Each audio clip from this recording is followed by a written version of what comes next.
Soy Juan Ignacio Fernández Golfín Seco, profesor de investigación en el Centro Nacional INIA del CSIC y director del Laboratorio de Productos de la Madera para la Construcción.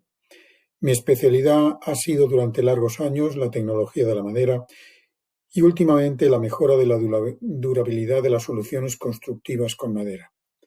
Tras esta presentación personal, vamos a abordar el objeto de este módulo, que no es sino analizar la contribución de la madera a una construcción sostenible. Y para ello empezaremos analizando algunos conceptos básicos sobre sostenibilidad. La edificación sostenible consiste en integrar las consideraciones funcionales, técnicas, ambientales, sociales y económicas para producir y renovar los edificios, así como su entorno, de modo que estos sean atractivos, durables, funcionales, accesibles, confortables y saludables. Además de ello, han de ser eficientes en relación al uso de los recursos, por ejemplo, consumo de energía, materiales, agua, y utilizando productos respetuosos con el medio ambiente, que puedan ser fácilmente reciclados o reutilizados y que no contengan productos peligrosos y que puedan ser depositados con seguridad en los sitios habilitados para ello. Además de todo lo anterior, han de ser respetuosos con su entorno y vecindad, con la cultura local y el patrimonio. Pero los edificios solamente podrán ser sostenibles si, además de todo esto, son competitivos económicamente, especialmente cuando se toma en consideración el largo ciclo de vida asociado a los edificios, hecho que implica aspectos tales como costes de mantenimiento, durabilidad y precios de reventa de los edificios. Estos requisitos exigibles a un proceso de edificación sostenible obedecen a los tres aspectos sobre los que se apoya la sostenibilidad: el aspecto ambiental, el aspecto social y el aspecto económico. Les hago la llamada aquí, que luego volveremos a ello, sobre el hecho de que el requisito más básico de funcionalidad es la durabilidad y buen comportamiento de materiales y elementos constructivos durante la vida en servicio exigida. Es decir, los materiales, en nuestro caso los productos de la madera, han de ser capaces de cumplir con las expectativas de vida en servicio establecidas en proyecto. En este esquema, tomado de la norma europea 15978, vemos el esquema general de la evaluación de la sostenibilidad de todo el proceso constructivo, desde la cuna hasta la tumba. Cuando esta evaluación se concentra sobre los productos, estaremos en lo que se denomina como declaraciones ambientales de producto. En este esquema se ven todos los módulos de información que es necesario tomar en consideración para efectuar esta evaluación de la sostenibilidad. Se incluye también una relación de la normativa asociada a este proceso de evaluación a nivel constructivo. Para llevar a cabo la evaluación de la sostenibilidad a lo largo de toda la vida en servicio de un producto o edificio, se emplea una herramienta denominada análisis del ciclo de vida. El análisis del ciclo de vida, en inglés Life Cycle Assessment o LCA en sus siglas, es una herramienta sistemática que permite realizar una evaluación integral de todos los aspectos ambientales clave de un producto, proceso o actividad implicados a lo largo de todo su ciclo de vida. En un producto, este análisis se podrá efectuar hasta su puesta a disposición por parte del cliente y será lo que se llama análisis de cuna a puerta, o se podrá efectuar hasta el final de su vida en servicio, y entonces se denominará análisis de cuna a tumba. En la figura se incluye un análisis típico de ciclo de vida de cuna a tumba de un producto de la madera desarrollado por el grupo operativo Go Madera, con todos los módulos correspondientes a las etapas A, B y C vistos en la diapositiva anterior, así como el módulo D de información adicional más allá del ciclo de vida del edificio, y todo ello según la norma europea 15804. El ACV se lleva a cabo efectuando un inventario de las entradas y salidas de materia y de energía, evaluando los potenciales impactos medioambientales asociados con estas entradas y salidas e interpretando los resultados de cada una de estas etapas y módulos de acuerdo con los objetivos del estudio. Cuando se aplica a los productos de la madera, el ACV típicamente tiene en cuenta el suministro de las materias primas necesarias para fabricarlo, y aquí se engloban todos los impactos generados durante el aprovechamiento en monte o el transporte de materias primas hasta el centro de transformación, la fabricación de los productos, así como el envase de los mismos. Esto compondría lo que se denomina la declaración ambiental de producto. Si además este análisis de producto desde la cuna a la puerta sería esta zona, se desea ampliarlo hasta la tumba, será necesario añadir todos los impactos generados por el transporte de los productos hasta obra y su instalación, así como todos los referidos a su vida en uso, como son los derivados de su necesidad de mantenimiento, reparación, sustitución o rehabilitación. Y aquí llamo la atención lo que ya dije al principio sobre este aspecto de la durabilidad y del que hablaremos más adelante, junto con los derivados del gasto de energía inherentes al uso del edificio a lo largo de toda su vida, que también hablaremos de ello, acabando con los impactos que aparecen al final de su vida en servicio como consecuencia de los procesos de demolición, de tratamiento y transporte de residuos no reutilizables o valorizables hasta vertedero. En la figura también se ha incluido una información adicional, que es el último bloque, este que vemos aquí, que va más allá de la vida del servicio del edificio, que en el caso de los productos de la madera es fundamental, como es todo lo referido a la posible reutilización de los productos retirados, bien como materias primas secundarias para elaborar nuevos productos o como fuente de suministro energético. La realización de un análisis de ciclo de vida se lleva a cabo de acuerdo con las normas internacionales ISO 14040 y 14044. El ACV tiene una normativa de apoyo muy amplia. Y en esta diapositiva recogemos la más importante para que tengan ustedes información al respecto. A nivel práctico, la evaluación de la sostenibilidad a nivel de edificio se puede hacer siguiendo uno mismo el esquema de la norma europea 15978 o ampliando alguno de los sistemas y herramientas existentes en el mercado. En la diapositiva les presento los más importantes, pero hay muchos de ellos, ¿no? Aunque todavía son bastante desconocidos, existe un amplio elenco de sistemas, herramientas de evaluación y estándares para llevar a cabo la evaluación ambiental de los edificios y concluir respecto de su idoneidad. Los sistemas de evaluación ambiental, que son los que presentamos en la pantalla, los más importantes, consisten en un conjunto de métodos generales, de protocolos y de criterios, generalmente basados en el empleo de diversas herramientas fundadas en el uso del análisis de ciclo de vida, que permiten valorar el comportamiento ambiental de un edificio y de sus subsistemas. La gran mayoría de estos sistemas de evaluación contemplan no solo aspectos referidos a la variable ambiental, sino también incluyen criterios que encajan dentro de las variables económica y social vistas en la primera diapositiva. Los sistemas de evaluación normalmente permiten obtener una puntuación global para el conjunto del edificio, que se obtiene como resultado de la suma ponderada de cada una de las puntuaciones obtenidas en cada uno de los indicadores de sostenibilidad establecidos en el sistema que se emplee. No obstante, no todos los sistemas de evaluación existentes funcionan de la misma manera, ni incorporan los mismos indicadores, ni siquiera estos son valorados o ponderados de la misma forma. A nivel nacional, destaca el sistema verde, que es este de aquí.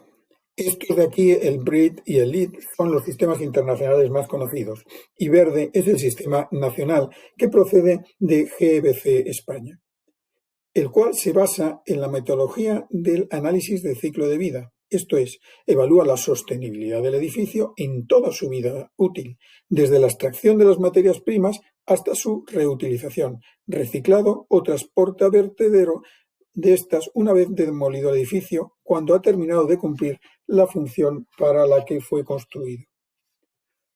Son muchos los impactos que se evalúan en un sistema de evaluación ambiental.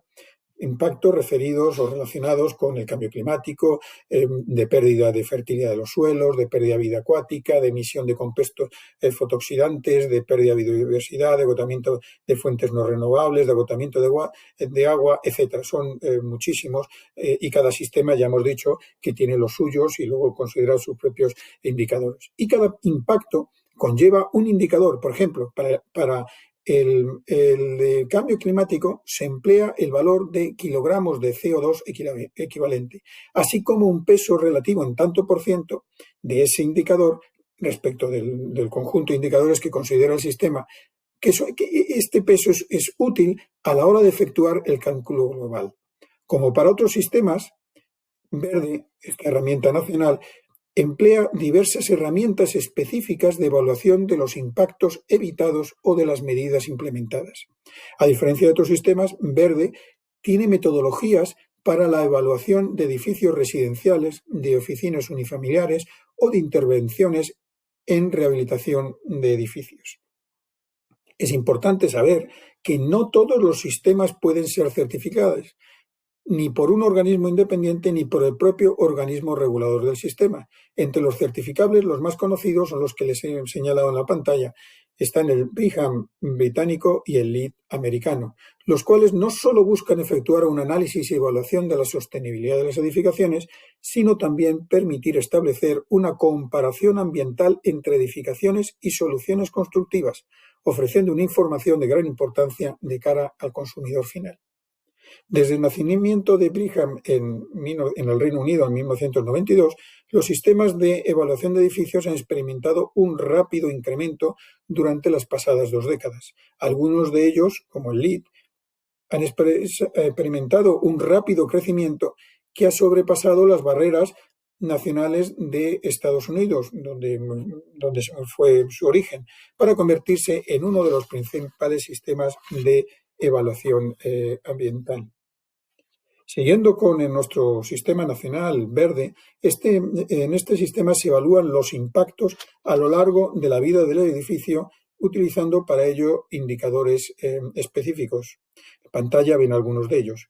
Según la norma europea 15978, las fases que han de contemplarse a lo largo de la vida del edificio son las que figuran en este cuadro sobre impreso. La evaluación se lleva a cabo sobre la reducción de impactos o, en caso de no existir un método de evaluación que permita medir los impactos evitados, se hará sobre la evaluación de las medidas implementadas. Con toda la información obtenida y dando un peso relativo a cada criterio, obtenemos una matriz global y una puntuación para cada uno de estos factores y una puntuación total para el conjunto del edificio. Otro aspecto que vamos a abordar es el tema de los estándares, que es distinto del de los sistemas de evaluación ambiental vistos en la diapositiva anterior. Desde mediados de los años 80 han surgido y se han desarrollado una serie de iniciativas mucho más directas y más relacionadas con los usuarios finales que lo que suponen los sistemas de evaluación. Estas iniciativas tratan de conseguir edificios más respetuosos con el medio ambiente, pero al margen de la complicación que supone la certificación por parte de terceros. Los estándares establecen unos requisitos mínimos de comportamiento, pero no realizan una clasificación ni evaluación entre distintos proyectos o edificaciones, ya que únicamente se podrá determinar si un edificio cumple o no con dichos requisitos. Estos estándares tuvieron sus orígenes principalmente en Europa y en países anglosajones y han ido extendiéndose hacia el resto de países desarrollados en las últimas décadas. Estos estándares, como les pongo en la pantalla, no son un sistema de certificación, sino es un sistema de aplicación voluntaria en el cual se establecen unos requisitos mínimos que han de cumplir la edificación y el constructor asegura su cumplimiento. Los estándares de aplicación voluntaria más conocidos son, en primer lugar, el Passive House, también conocido como viviendas pasivas. Nació en Alemania en 1991 de una conversación y posterior acuerdo entre dos profesores de universidad. Aunque su origen, por extraño que nos pueda parecer, se remonta a la antigua Grecia, siendo Sócrates el primero en escribir sobre este tipo de arquitectura. Se basa en 5 principios constructivos básicos que figuran aquí en esta figura, ¿no? Todos ellos orientados hacia la eficacia energética, como son el excelente aislamiento térmico, el uso de ventanas y puertas de altas prestaciones, la ausencia de puentes térmicos, la hermeticidad al aire y, finalmente, la ventilación mecánica con aprovechamiento del calor. Otro estándar que existe en el mercado es el que llaman Low Energy House, con 2 variantes, la de cero consumo energético y la de Energy Plus. Este estándar evalúa el desempeño energético de los edificios, sus procesos y materiales. Es una denominación genérica, esta de Low Energy House, genérica que en cada país se implementa de forma distinta, muchas veces mediante normativa nacional. Las casas de bajo consumo energético suelen tener un diseño y unos componentes de construcción solar activos y pasivos, que reducen el consumo de energía de la casa respecto de la media y tienen un impacto mínimo en el estilo de vida del residente. La denominación de energía cero, o sea, de edificio con energía cero, se aplica a edificios con un consumo de energía neta cercana a cero en un año típico, mientras que la de Energy Plus va algo más allá, refiriéndose a un edificio que produce más energía de la que importa desde la red.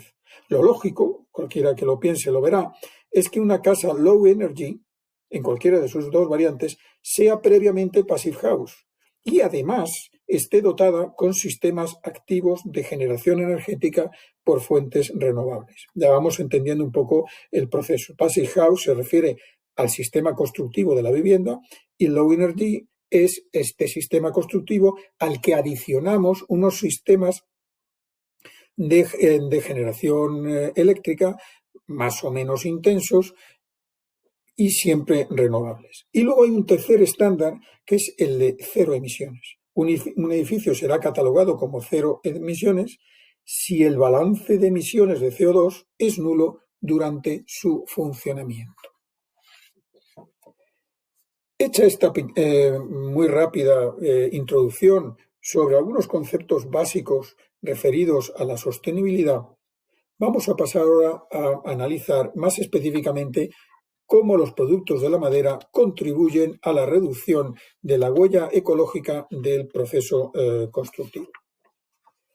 Cuando se habla del empleo en edificación de materiales y productos sostenibles, es importante saber de qué se está hablando.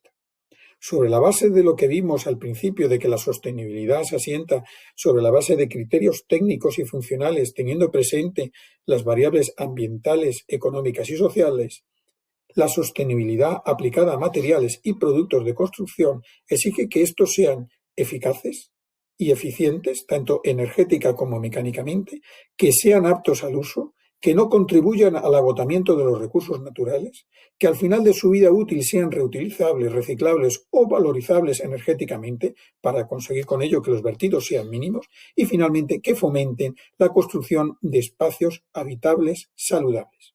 Vamos a pasar revista a todos estos aspectos para analizar si la madera puede ser o no un material apto para la construcción sostenible.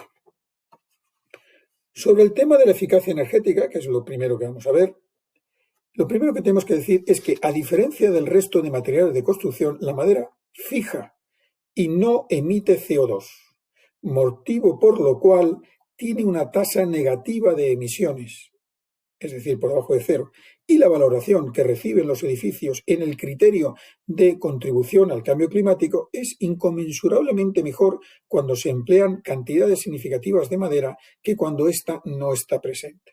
Esto es así porque la madera es el único material de construcción que aporta créditos de carbono. Esta innegable contribución nace de su proceso de formación en el árbol.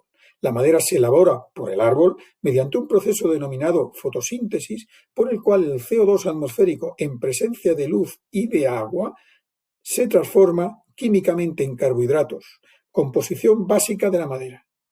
Este fenómeno lo llevan a cabo los árboles de forma natural, sin coste energético alguno. La madera así constituida está formada por un 50% de carbono, lo que conlleva que por metro cúbico de madera se fijen ingentes cantidades de CO2. Así, en el caso de una madera de pino silvestre, la cantidad de CO2 almacenada en cada metro cúbico de madera seca es de unos 870 kilogramos como medio.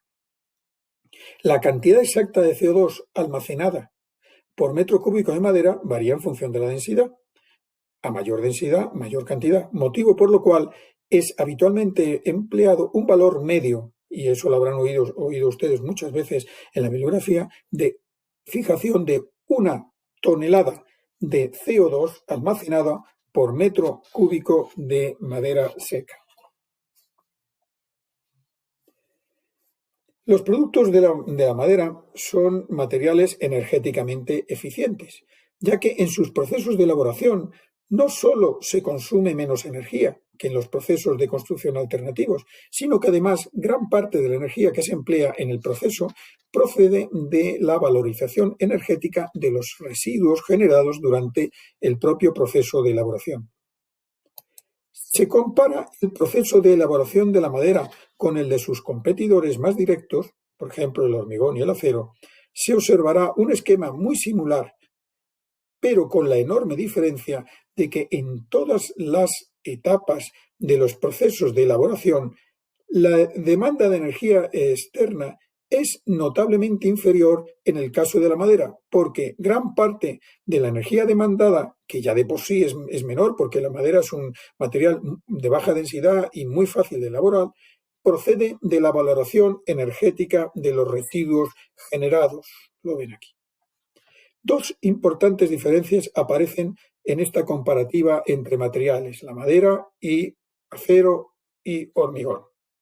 En primer lugar, su naturaleza química, ya que mientras el acero y el hormigón son productos inorgánicos, la madera es orgánica y fija CO2 atmosférico en su seno, cuyo secuestro continúa a lo largo de todo el ciclo de vida útil de los productos con ellas elaborados.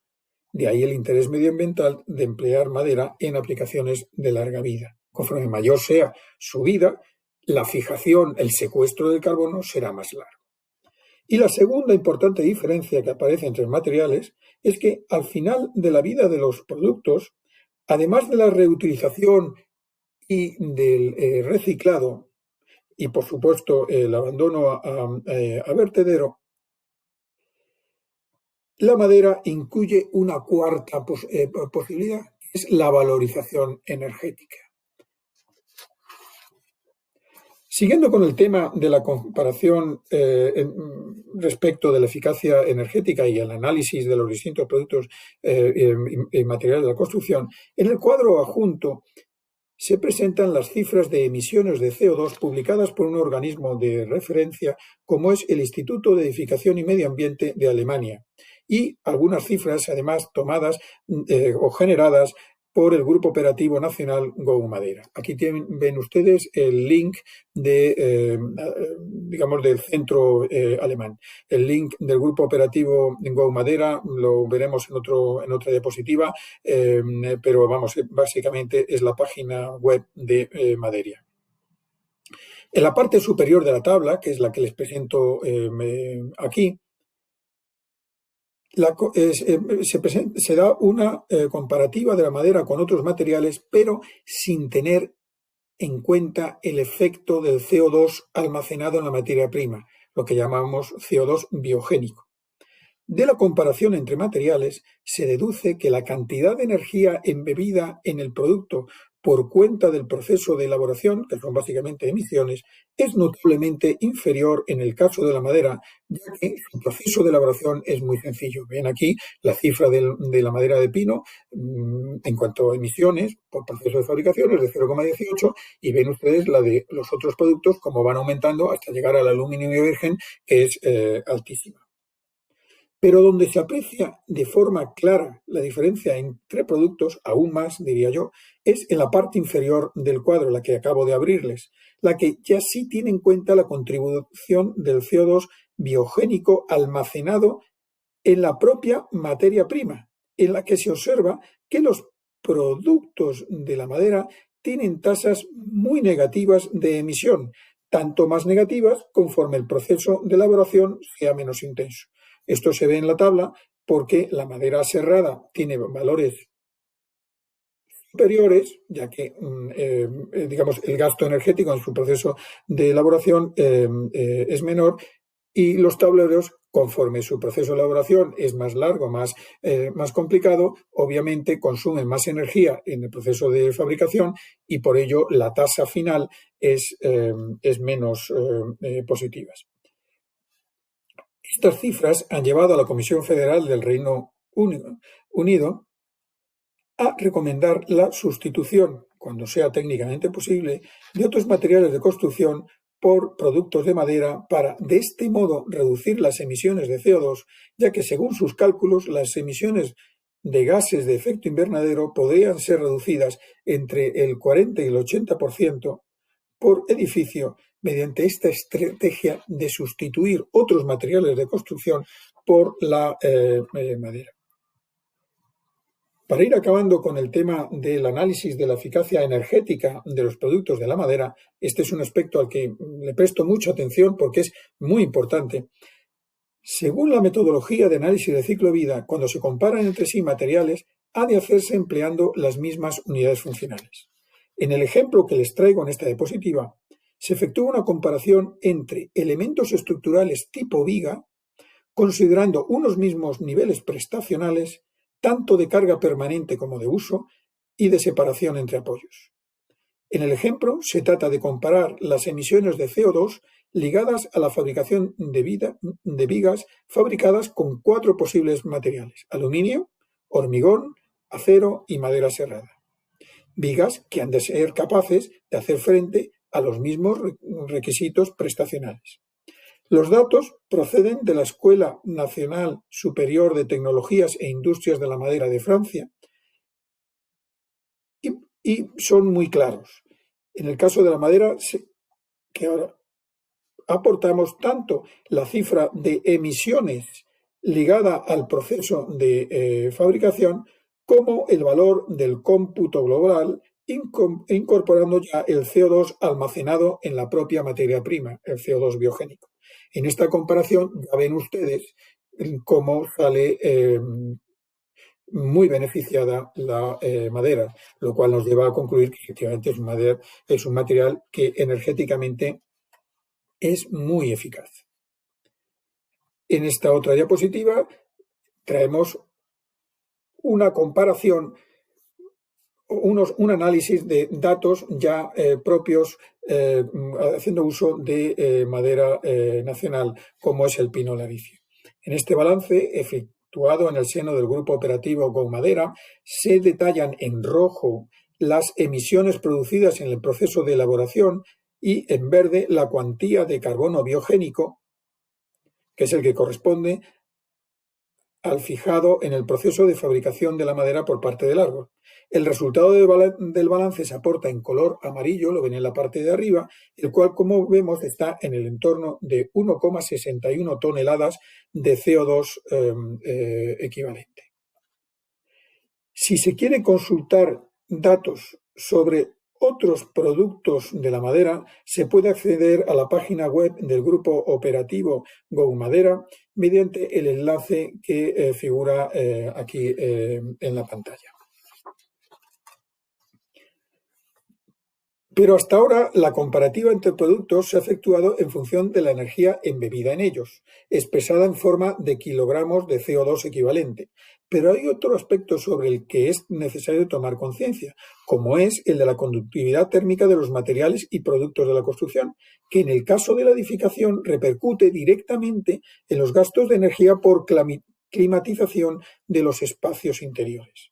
En la tabla se aporta una comparativa de los valores de conductividad térmica para los principales materiales y productos de la construcción, en la que se observa que la madera presenta una conductividad térmica muy baja, en el límite superior de los materiales aislantes, lo que hace que cuando se usan los productos de madera como elementos de cierre y separación entre espacios en edificación, la cantidad de energía necesaria para mantener la temperatura en su interior sea muy inferior, lo que lleva a que el balance de emisiones por este concepto sea muy favorable cuando se emplean soluciones basadas en el empleo de productos de madera. Y finalmente, en esta diapositiva presentamos 4 ejemplos, tomados del libro Madera y Cambio Climático del Gobierno vasco. En cada uno de ellos se analizan las emisiones de CO2 generadas cuando se emplean diversas familias de materiales en varios tipos de aplicaciones. En el primer ejemplo se trata de la rehabilitación de una estructura de cubierta situada en Amorebieta, Vizcaya, en la que se hacen 2 supuestos diferencias: el empleo de hormigón armado y madera laminada de pino. Como ven en la pantalla, la reducción de emisiones es del 79% si se emplea madera que si se hace el uso de hormigón. En este segundo ejemplo se trata de la fabricación de una ventana y se plantean 2 supuestos: hacer el perfil con aluminio reciclado al 85% o hacerlo de madera. En las cifras de emisiones que figuran en la pantalla no se consideran las emisiones del vidrio porque es común a ambos casos. Como puede verse, la reducción de emisiones que conlleva el empleo de los perfiles de madera alcanza el 43%. El tercer ejemplo se trata del montaje de un suelo de madera con tabla de 22 milímetros, bien empleando madera de pino local o utilizando una madera de sapelli. Como ven, el ahorro de emisiones alcanza en este caso el 25% si se hace uso de madera local. Ya sé que la madera de sapelli no es un buen ejemplo para elaborar suelos, pero este es el que han utilizado en el Gobierno vasco y es aquí el que yo les traigo a ustedes. En el cuarto y último ejemplo, se trata de la construcción de una estantería de 5 baldas hecha bien con madera listonada de pino radiata nacional o con chapa de acero. En este caso, las emisiones son un 37% inferiores si se hace uso de la madera. Como ven, el uso de la madera conlleva ahorros muy notables en emisiones de CO2. Seguidamente vamos a ver una serie de gráficos en los que se compara el desempeño mecánico de la madera y sus derivados respecto de otros materiales y productos de la construcción. En este primer gráfico, la comparación se hace sobre la base de la relación existente entre la resistencia mecánica en la ordenada y la densidad en la abscisa. En construcción, para la elaboración de productos con función estructural, se busca el empleo de materiales que aporten una gran resistencia mecánica asociada a un bajo peso. En la parte superior, por esta zona del gráfico, figurarán los materiales de alta resistencia y en la parte izquierda, los materiales más ligeros. Aquí los más resistentes, aquí los más ligeros. Vean dónde está la nube que representa los valores de la madera. A la izquierda, ligeros, y en la zona media en cuanto a resistencia. Por ello, los productos en base madera se sitúan en una zona muy adecuada para las funciones estructurales. ¿Por qué? Porque es un material que tiene una buena resistencia mecánica asociada a una gran ligereza. Con lo cual decimos que es un material con una alta eficiencia mecánica. Esto es debido a su eficiente microestructura celular, la cual será analizada monográficamente en otro de los módulos que daremos. En este segundo gráfico, la comparación se hace teniendo en cuenta la rigidez en la ordenada y la densidad, es decir, cómo se deforma, si el material se deforma más o menos por la acción de las fuerzas mecánicas. Como en el caso anterior, la parte superior del gráfico figurarán los productos con mejor desempeño mecánico y en la parte izquierda los productos más ligeros. Los productos en base madera se sitúan horizontalmente en la zona izquierda, porque son muy ligeros, y verticalmente en la zona media-baja. Esto hace que su desempeño sea muy adecuado, ya que aportan mucha rigidez por unidad de peso. Como en la comparativa anterior, detrás de este buen desempeño mecánico se encuentra la eficiente microestructura del material. En este caso, la comparativa es algo menos intuitiva, ya que se lleva a cabo enfrentando los valores de rigidez específica en ordenadas respecto de los de resistencia específica en ordenadas, en abscisas. Los valores específicos se obtienen dividiendo los valores absolutos de resistencia o de rigidez por su densidad. La posición de la nube de datos correspondiente a los productos de cada familia de la madera y sus familias aporta información sobre el desempeño mecánico, evaluado tanto en términos de resistencia como rigidez por unidad de masa.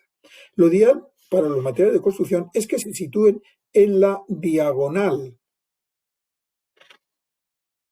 extremo que prácticamente ocurre con la madera, como vamos viendo. En el gráfico vemos que las maderas presentan valores muy cercanos tanto a los metales y sus aleaciones como a los de los composites y sus polímeros. También se aprecia el comportamiento relativo de algunas especies en función de si se evalúan sus propiedades en dirección paralela o en dirección perpendicular de la fibra. En rojo verán, en el caso del roble, los valores en dirección paralela y los valores en dirección perpendicular, inferiores, como ya hemos dicho. Lo que se puede concluir del análisis y de la comparativa de la posición de esta nube referida a los productos de la madera con respecto a los de otros productos, como son los metales, las cerámicas, los polímeros, etcétera, es que la madera presenta un comportamiento propio de un material con una alta eficacia mecánica.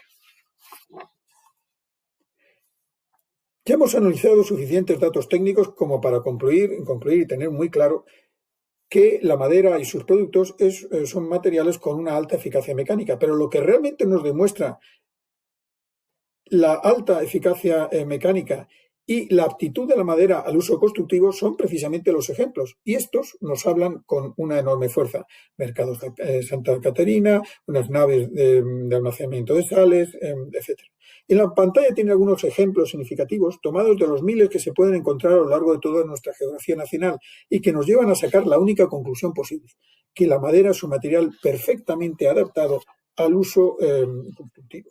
Pero esta aptitud al uso de la madera y sus derivados no solo se demuestra por los cientos de años en los que este material ha sido usado masivamente como material de construcción, sino también por el cumplimiento de las normas internacionales de caracterización y acreditación de productos, por la disposición del marcado CE en los productos en los que así lo dispone el Reglamento Comunitario de Productos de la Construcción y por la cantidad de sellos y marcas de calidad que de forma voluntaria acreditan la calidad de estos productos.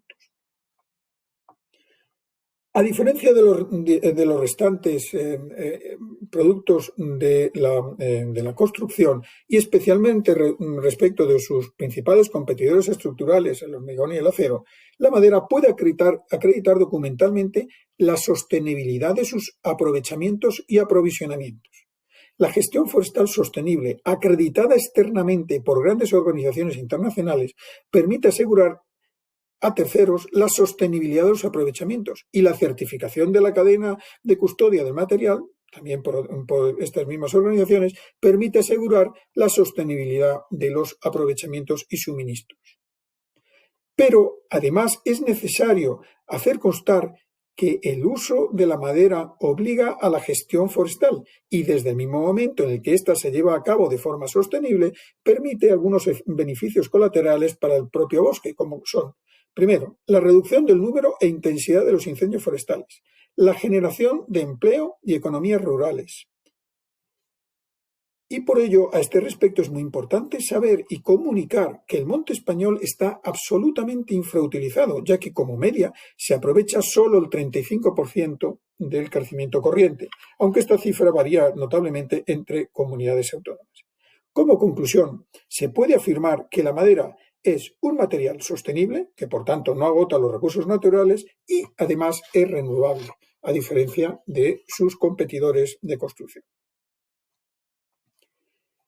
Y volvamos con la política de los ejemplos, que es lo más claro que podemos ver. Vamos a traer aquí un ejemplo de lo que hemos estado afirmando sobre la sostenibilidad del aprovechamiento forestal, porque son los ejemplos los que permiten comprender mejor las afirmaciones que hemos venido haciendo. Y para ello traemos la situación de un pinar emblemático como es el pinar de Balsaín. El pinar de Balsaín está situado en la ladera segoviana de la Sierra de Guadarrama. Es un monte altamente productivo, fundamentalmente de pino silvestre, que fue adquirido en 1761 por la corona en tiempos de Carlos III y para el que desde muy pronto existieron planes de gestión. De este monte salió gran parte de la madera destinada a las obras de edificación de Madrid y de los palacios reales. El primer plan de gestión fue establecido mediante una cédula real, que establecía que la conservación y cría del monte eran los criterios fundamentales de la gestión. Es necesario apuntar que ya en el siglo XII hay antecedentes documentales de instrucciones de gestión de este territorio. Han sido tres las razones fundamentales por las cuales el pinar de Balsaín ha llegado a nuestros días. Primero, el valor de sus maderas, apreciadas desde la época de los romanos, la caza, el uso recreativo que realizó la corona ya desde la época de los Trastámara en el siglo XIV. Como vemos, y tal y como pasa en otros montes a lo largo de toda la geografía nacional, es el aprovechamiento, el uso del monte, el que ha asegurado su persistencia en el tiempo. Con la aparición de la ciencia forestal en España en el siglo XIX e implantarse los criterios científicos en la gestión forestal, en 1889 la corona aprobó el primer plan de ordenación moderno del monte Pinar de Balsaín, que es el que se ha seguido con sus periódicas revisiones hasta el momento. El vigente plan de ordenación del monte establece un turno de 120 años y su gestión está actualmente certificada por los dos principales sistemas de certificación existentes, PEF y FSC. Este monte no solo es productivo, sino que además tiene un uso multifuncional, ya que, debido a la gran cercanía respecto de la ciudad de Madrid, pues posee diversos lugares específicamente diseñados para uso recreativo y educativo, de uso multitudinario. Una cifra para que tengamos en la cabeza, en 2015 recibió 3 millones de visitantes. Además de esto, tiene programas activos de conservación de flora y de fauna. Existen servidumbres de leñas y pastos para las poblaciones colindantes. Y desde 2013 forma parte del Parque Nacional de la Sierra de Guadarrama y posee zonas pertenecientes a la red Natura 2000 y áreas registradas como CEPA y CEC. Curiosamente, y además de todo esto, en la figura de abajo, figuran algunas fotografías de las películas que se han rodado en este espacio forestal, mientras era aprovechado, usado y conservado de forma acreditadamente sostenible. Todas estas particularidades medioambientales y sociales del monte se compatibilizan con una intensa gestión de sus recursos. Recordemos que es un bosque productivo. En la tabla adjunta se recoge una radiografía de la evolución del monte a lo largo de los 120 años, que es la edad de madurez del pino silvestre y el turno adoptado por el plan de ordenación. Si nos fijamos en las cifras señaladas, que reflejan tanto el número de pies delgados y gruesos en estas dos columnas, existente al comienzo y al final del turno, como las existencias maderables al comienzo del plan y la cantidad de madera extraída del monte en los 120 años, se observa que a lo largo de estos 120 años del turno se ha extraído 1,5 veces las existencias del monte a su comienzo, es decir, se ha cortado vez y media al monte, y que ello, lejos de estimar el monte, ha traído consigo un notable rejuvenecimiento del mismo, ya que en el año 2000, aquí lo vemos, tenía 2,5 veces más pies jóvenes que al comienzo del plan de ordenación. Es decir, mucha más juventud. El bosque era mucho más joven que al principio. Y que la calidad de la madera también es mucho mayor porque tenemos muchos más árboles gruesos que al principio. Y todo ello habiendo cortado vez y media el bosque. Paralelamente, debemos decir que en la caracterización de la madera de pino silvestre a nivel nacional se puso de manifiesto la excelente calidad media de la madera procedente de estos montes, lo cual es coherente con la gran apetencia que existe en el mercado por la madera de pino balsaín. Por lo tanto, de toda esta información que les he dicho, se ve clarísimamente cómo el aprovechamiento de un monte es perfectamente compatible con cualquier consideración ambiental, social, recreativa y de conservación que uno pueda plantearse. No hay criterio técnico objetivo que vaya en contra de la gestión de nuestros montes. Y de nuevo, una imagen vale más que 1000 palabras. En la diapositiva, en la fotografía de la izquierda, ven la situación de una parcela perfectamente ordenada en uno de los montes muy cercanos a Balsaín, el Pinar de Navafría, también en la Sierra de Guadarrama, en la cual está perfectamente ordenado, se ha realizado un régimen moderado de claras. Y en el lado derecho, en la misma zona, una parcela que es nuestra, de línea, que se llama de conservación. Es decir, te dejas al monte a su libre albedrío. Ya ven ustedes la diferencia entre una y otra. Aquí existe un riesgo de incendio forestal muy, muy grande. La diferencia entre ambos, el plan de ordenación que hemos seguido. Siguiendo con el análisis de los valores ambientales de la madera, tanto y sobre todo en los aspectos de renovabilidad y sostenibilidad, vamos a seguir con nuestro análisis refiriéndonos en este caso al hecho de que la madera al final de su ciclo de vida es un material que en muchos casos puede seguir siendo útil tanto para su aplicación directa como para su uso como materia prima secundaria en la fabricación de otros productos como tableros y pasta de celulosa. Y si nos es posible, otra posibilidad como fuente energética. De acuerdo con datos de la Asociación Nacional de Fabricantes de Tableros, como media, los actuales tableros aglomerados nacionales ya incorporan un 60% de madera reciclada y además este porcentaje está creciendo.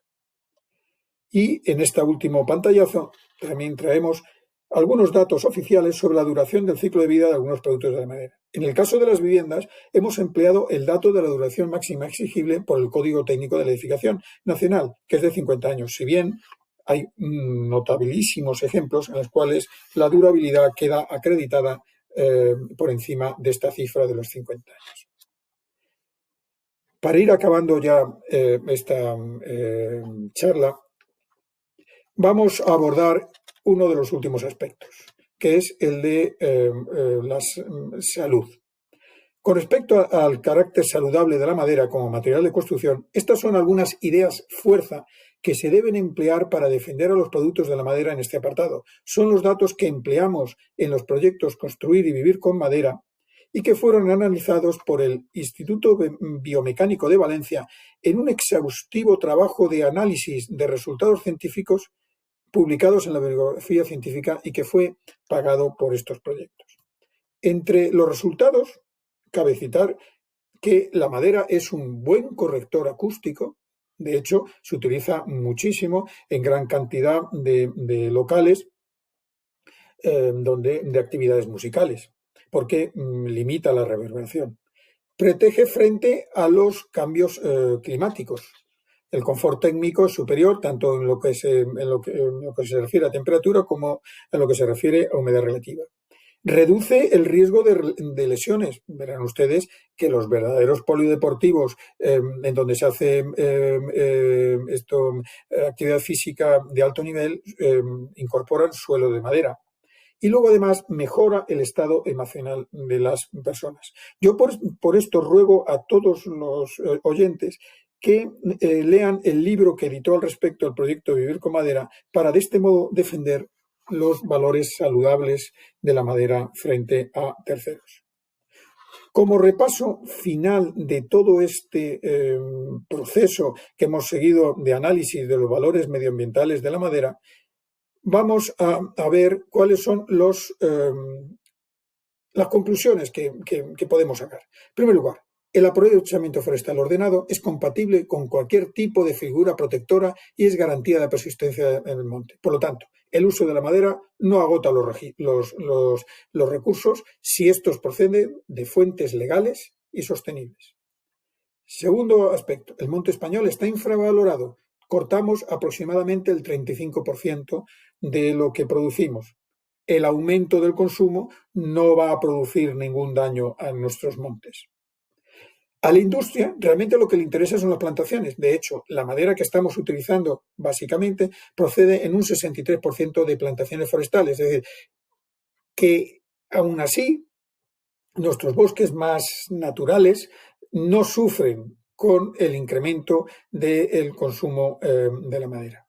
Y luego, la madera es el único material de construcción que es renovable y también reciclable y procede de un aprovechamiento sostenible, aporta certificaciones medioambientales a lo largo de toda su cadena de custodia, tiene asegurada la legalidad de su procedencia y aporta créditos de carbono al resto de materiales, ayudando a reducir la huella de carbono del proceso constructivo.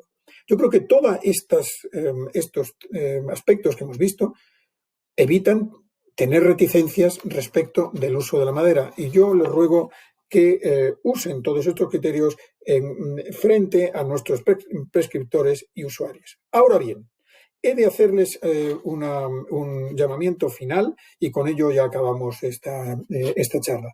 Es que la eficacia, la aptitud al uso y los valores ambientales y de salud de la madera han quedado muy claros, pero un requisito fundamental lo establecí al principio en lo que hace referencia a la funcionalidad y que es necesario asegurar es la durabilidad de las soluciones con madera durante la vida en uso exigible de los edificios. Si a un edificio el Código Técnico de la Edificación Nacional le exige 50 años, nuestras soluciones con madera han de permitir asegurar esta durabilidad, ya que de otra forma los trabajos de reforma y rehabilitación reiterados pueden consumir todas las ventajas ambientales vistas y hasta llegar a generar impactos ambientales indeseables. Por ello, hay que prestar mucha atención al correcto diseño y a la prescripción de productos y tratamientos para asegurar la durabilidad.